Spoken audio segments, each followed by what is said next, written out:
Welcome back. It is Monday. You've made it to another week by the grace of God. We're going to take a quick trip and thank some really important people. Come on.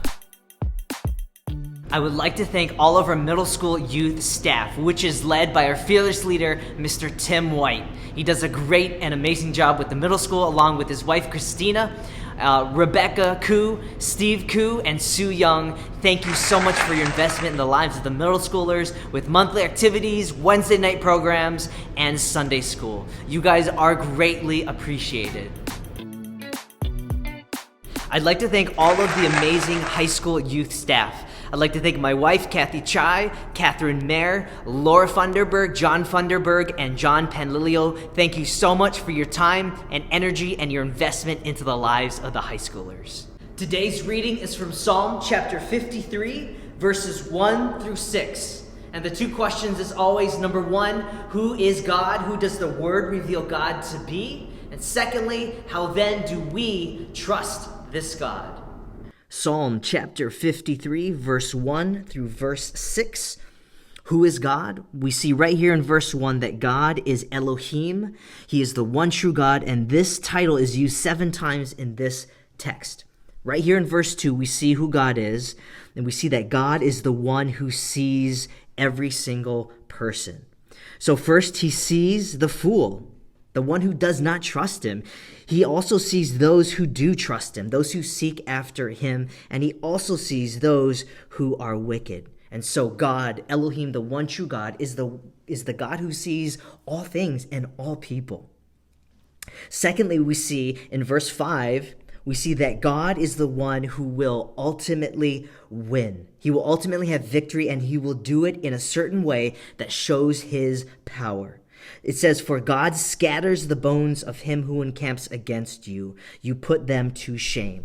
So back then, if the defeated nation, their defeated army, if their bones were left scattered out on the battlefield and not buried, this was the ultimate disgrace. This was the ultimate shame. And so we see that God, Elohim, the one true God, is the one who has ultimate victory in the end, and he wins in such a way that shows his ultimate power. For he will leave them scattered, their bones scattered, and in shame.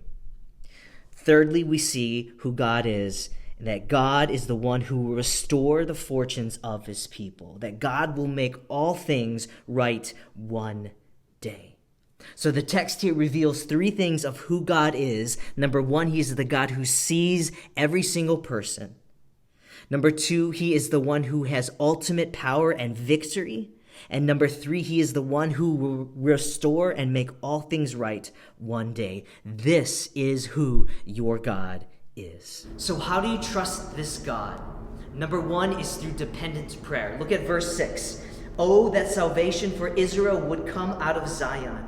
And here the psalmist is requesting salvation. He is praying to God for his salvation. And that is the same for us. That's how we trust God. We depend upon him, yes, for our ultimate salvation, but also for our present salvation in whatever struggles we are going through and facing. One author says that prayer is the confession of our dependence upon God. And prayer is often a great revealer of how much we are truly depending upon God.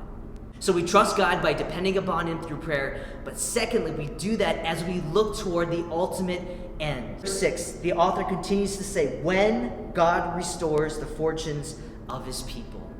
As believers in God, we know that God, he will ultimately make all things right in the end. And so we can look forward and we can look to that hope. So we pray and we look forward to the ultimate end. And here is the result of trusting in God. At the end of verse 6, let Jacob rejoice, let Israel be glad.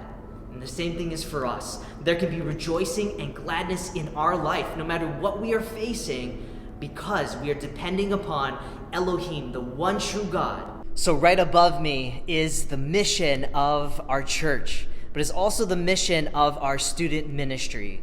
It's taken from Matthew chapter 28, verse 19, where we get our name, 2819 followers. And this is what I desire that you do, that you follow me in the greatest mission from God, and that is to go and make disciples, to be a disciple of Jesus, and then to help others be disciples of Jesus as well. And that's the mission, and I hope you're doing it, and I hope you are passionate about it.